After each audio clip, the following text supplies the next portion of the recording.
بسم الله الرحمن الرحیم. سلام و عرض ادب. محمد سلیمان احمدزایی با یک جلسه جدید خدمت شما دوستا قرار دارم. طبق اون پروسیجر تدریس ما شما همیشه یک برنامه رو اول تعریفش کار میکنیم، بعد از طریقای باز کردنش کار میکنیم، بعد از اینترفیسز رو کار میکنیم، بعد از آپشن های داخلش کار میکنیم. این مقدار درس ها که در 2 یا 3 ویدیو هر خدر که کاور میشه.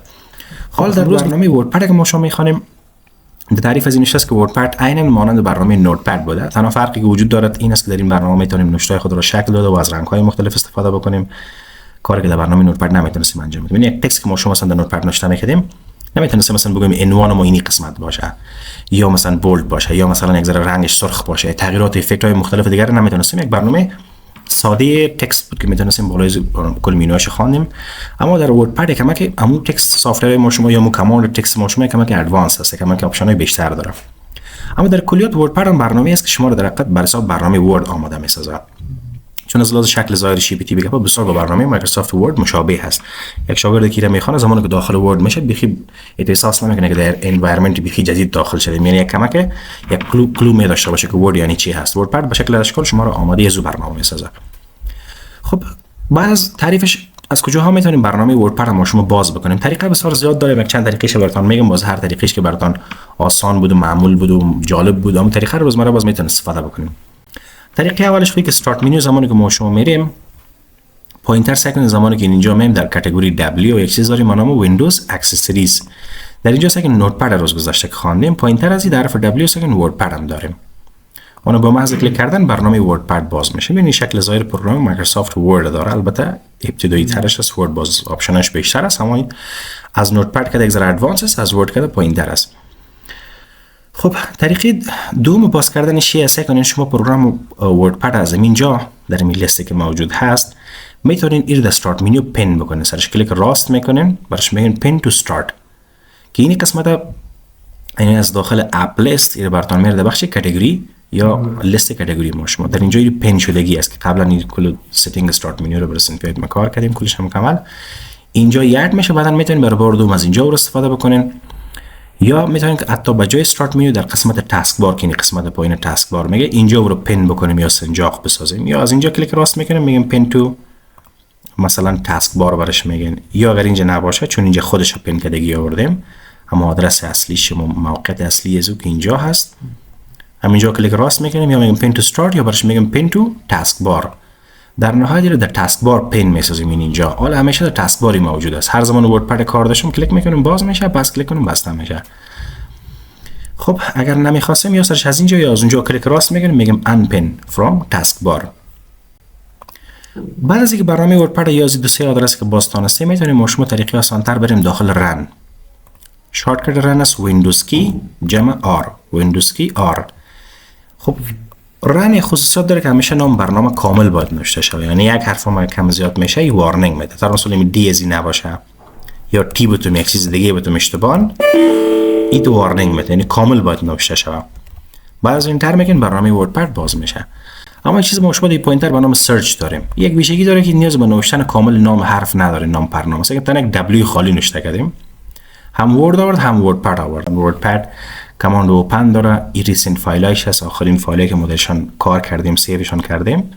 اگر کلیک بکنیم رو اکسپاند میکنه، مثلا بعض آپشن های اضافی رو نشان میده. رن از ادمنستریتور بر دوستات گفته بودم که وظیفه‌شان چی است. اوپن فایل لوکیشن منبع زیر براتون نشان میده در کجای ثبت شده. ان پن فرام استارت از داخل استارت منیو رو بخواید دوباره ان پن بکنین یا پن بسازین. پن سنجاق معناته. پن تو تاسک بار و آپشن ان اینستال هم داریم. خب یارو برشون گفته بودم در ویدیوهای گذشته. دیگه طریقش هست که نیو مین اینجا گفته بودم تکست داکومنت به حساب نوتپد میتونید از اینجا استفاده کنین. تکست برنامه نوتپد میگه، ریچ تکست فرمت باز برنامه وردپد میگه. اونو بازش میکنین، در نهایتش میتونید داخل برنامه وردپد شین. بعضی اوقات رقم از با دابل کلیک کردن مثلا باز نمیشه، حالا که باز شد یگانه باز نمیشه، یگانه فایل ورد باز میشه.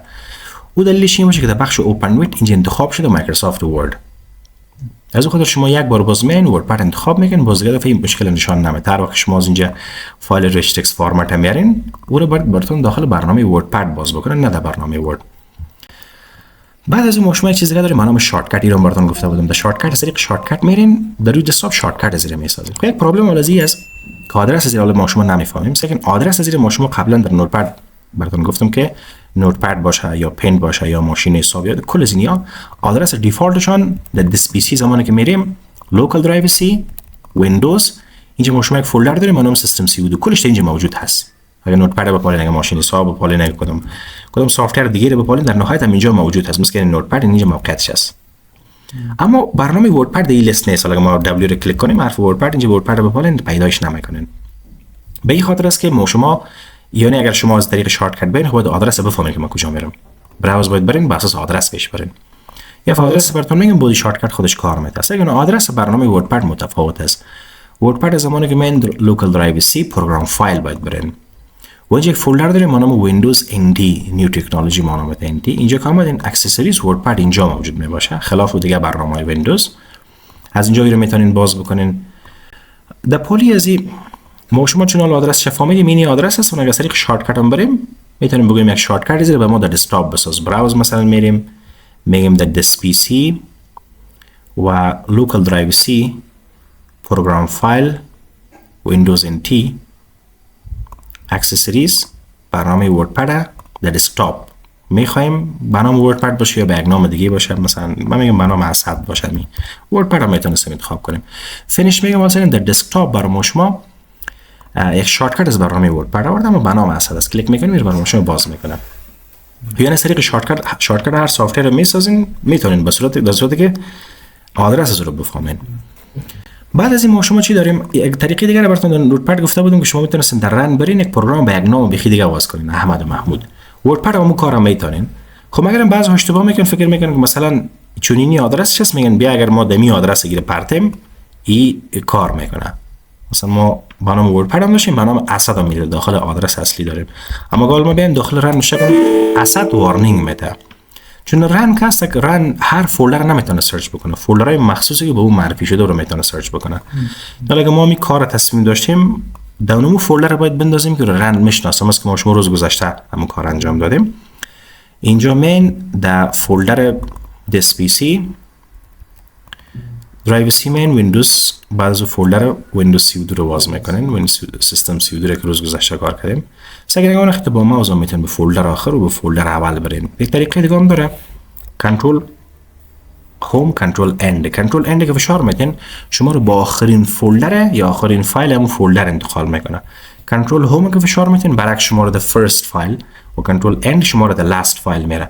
هدفم از فایل آخر اینجا بود که اینجا یک جای خالی باشه که ما فایل پرتم. اگر نه در سر یک فایل ریپلیس میشه. خب ما اسد انتخاب میکنیم اینجا مندازه میشه و کانتینیو برش میگم. حالا میتونیم کار کنیم. حالا اگه در رن برم هم میتونم وردپد نشته کنم هم میتونم اسد نشته کنم. برای ما وردپد رو باز میکنه.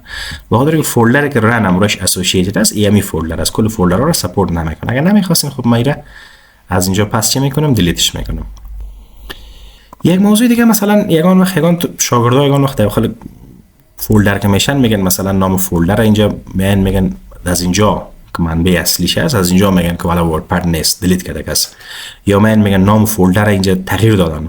میگن وردپد مثلا نامش یک چیز دیگه ساختن. چطوری تغییر کرده؟ چطور پس حالا اصلیش بریم؟ در حالی که اینجا سرچ کلیک راست میگید کاماند رینیم نداره. که رینیم کلیک کنید رینیم کنید پس میگه از کجا تغییر کرده. اون اصلا طریق منبع اصلیش میرن. سگ منبع اصلیش از اینجا میتونیم باز کنیم طریقی آسان. اوپن فایل لوکیشن. اما باز یک چیز است سگ این شارت کت است. زمانی که ما شما شارت کت بریم حالا فعلا سگ آدرس متفاوت استارت منیو پروگرامز ویندوز اکسسوریز آمدیم. اگر ما مثلا بیایم برازی بگویم که این بر ما رینیم بساز مثلا امروز این برنامه وردپد مثلا این اسد ولی یک چیز نام ماندیم برش در حرف ای بر ما شما رو نشان میده. سعی کنین در اینجا که میگم اینجا مال اسد شده با واسه یک شارت کت هم اصلی شون نیسته.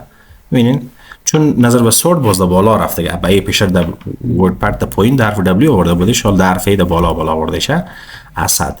نه تنها اونجا که در اینجا میبینیم برنامه اسد شده فعلا. پس نامش تغییر کرده. اون دوباره اگه پس بریم همین شارت کت زیره میتونیم پس رینیم بکنیم. دیلیت فشار دادم رینیم کلیک میکنیم این پس وردپد میسازم. خب نظر به سورت پس پایین میاد. اما خب در این طریقش در روی دسکتاپ هم میتونیم ما شما رو پیست بکنیم بدون اینکه طریق شارت کت یا میشه استارت منیو می فقط عادی این کش میکنین. خود به خود اینجا یک چیز ساخته میشه. یک شارت کت ساخته میشه آسان تر میتونه از اونجا برای یعنی هر زمان دیگه نیاز داشتین وردپد رو باز کنین اینم اینجا هست دیگه فقط دایرکتلی از روی دسکتاپ بازش میکنین. حتی میتونید یک شارتکت کیبورد هم برش بدین. هر وقت ما یک شارتکت مثل ویندوز کی آر فشار میتونید این شارتکت داره. میتونید شارتکت فشار بدین و واس شود. کلیک راست میگن پراپرتی میرین. در این قسمت نشست شارتکت کی. مثلا برش میگم شارتکتش باشه کنترل شیفت، مثلا کنترل شیفت اس باشه مثلا. این اوکی میکنیم. هر زمانی که ما شما کنترل شیفت اس فشار میدیم برنامه میره برنامه وردپد آغاز میکنه. خب مثلا بعد از طریق‌های باز کردنش پس به هر روشی که ما شما وردپد باز کنیم او روشش مهم نیست. اون طریقش که زیاد معمول است که مردم استفاده میکنن این طریقه سرچ است. و در اخیر از شما دوستای عزیز تقاضا میکنم که اگر ویدیوها براتون مفید قرار گرفته باشه برای حمایت از ما و رشد کانال ویدیوها رو لایک بکنین، کانال سابسکرایب بکنین. با امید دیدار در جلسات بعد و السلام.